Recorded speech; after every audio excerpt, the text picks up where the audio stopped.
Elements of a contract. Before we talk about the elements of a contract, first we have to understand exactly what a contract is. And actually, a contract is very simple. It's a promise. When you hear the word contract, think of the word promise. But it's a promise that is legally enforceable under the law. And if there's a breach, then the law will allow a remedy for that breach. So that's what a contract is. It's a legally enforceable promise. Now, we're going to be talking about elements of a contract here. And another word, introductory word here, is that different writers, different textbooks, different legal sources, commentators will express the elements of a contract in different ways. This is one of the sets of elements of contracts I think is all encompassing, and this is the list of elements that I teach. First of all, first element is going to be capacity. That means that the person making the promise has to be of necessary proper age, usually 18, to be able to lawfully be held to the promise that they make. There's another aspect to capacity, and that is this mental element, that they must be of sound mind.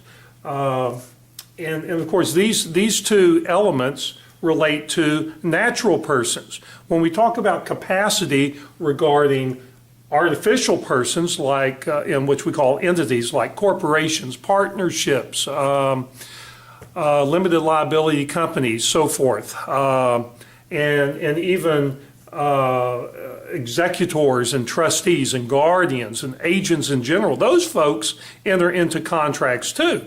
But we don't worry about or concern ourselves with age or mental capacity there for this capacity element, but rather authority. Do these people that enter into the contract on behalf of the corporation or the partnership, do they have authority? Are they authorized to do that? So that's our first element, capacity.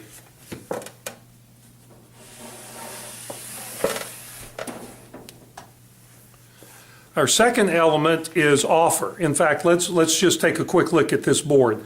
Offer, acceptance, consideration. These three elements are what are generally viewed as the classical elements of a contract. But of course, we're adding in this presentation, we're adding consideration of some other elements as well. So let's take these one by one. In addition to capacity on the previous board, we've got offer, an offer to make a contract. What's an offer?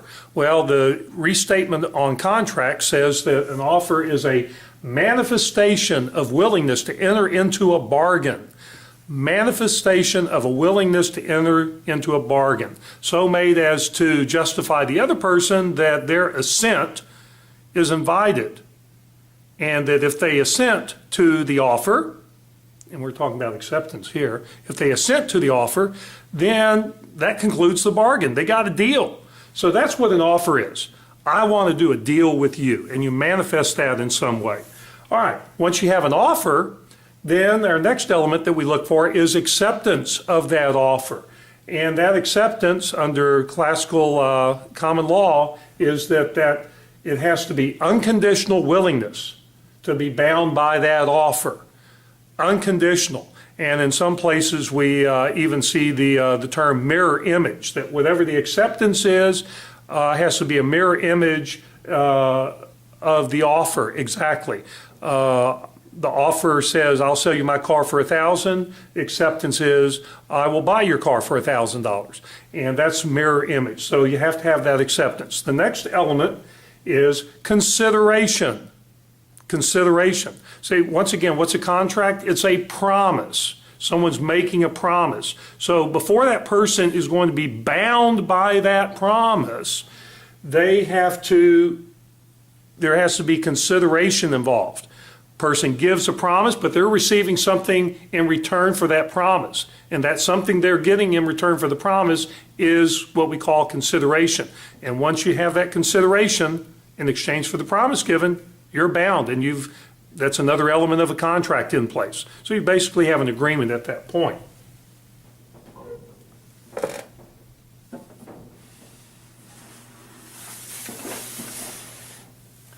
Now, even though you have that agreement at that point, you still may not have an enforceable contract, and that's what we're looking at here. All these are elements of an enforceable contract.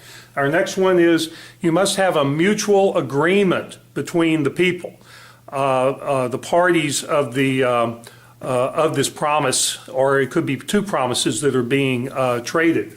There has to be a meeting of the mind. They have to be on the same page. They have to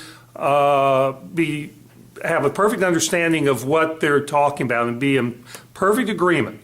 There's an old English case of one farmer selling what they thought was a sterile cow to another farmer.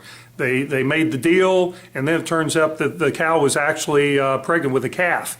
And so the question was, well, do we have a contract or not? And the courts ultimately said, no, there was no contract. It wasn't a meeting of the minds because they weren't talking about the same thing. They weren't talking. They weren't involved. They were talking about a sterile cow when, in fact, they were promising back and forth and selling, exchanging between them a very fertile animal. So you have to have a meeting of the mind, mutual agreement, everybody on the same page. Legality. The contract has to be legal in all aspects. First of all, in its purpose or subject matter. If I want to make a contract to buy fireworks, but it's not the fireworks season in my particular jurisdiction, and that's an illegal contract for me to take delivery of that, or say alcohol of some kind without having that liquor license, or if I'm in an area that does not allow liquor sales. So it has to be of a proper, has to be legality. Here's a silly one. What about someone who employs a hitman, and the hitman actually turns out to be someone wired by the police, picking up all the wheeling and dealing, and then they make the arrest. Well, why can't the person who wanted the killing done sue the supposed hitman for breach of contract for the promises they made? Of course, that's silly, but it underlines the point. The contract has to be a legal contract. It has to be legal in the way it's procured. You can't procure an otherwise legal contract through bribery, because that in itself is illegal. And the way you carry out the contract has to be carried out in a legal way. Once again, you can't use bribery to carry out a otherwise legal contract. Otherwise, that would void enforcement of the contract. Our last element then is proper form. We're talking about, does the contract have to be in writing, or can it be an oral contract? Well, generally, contracts can be oral. They don't have to be in writing unless there's certain types of contracts. And I've listed a few of these here where a writing is required. Real property transactions must be in writing. A contract that's not going to be performed, it can't be performed within 1 year's time. That contract must be in writing. And another example would be a contract where one person guarantees someone else's debt. They're going to pay someone else's debt for them and be bound by that promise.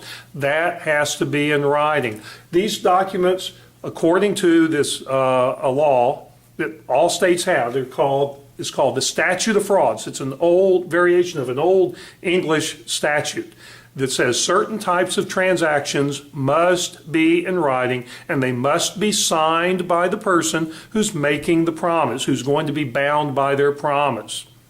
Okay, so proper form, and that's our last element.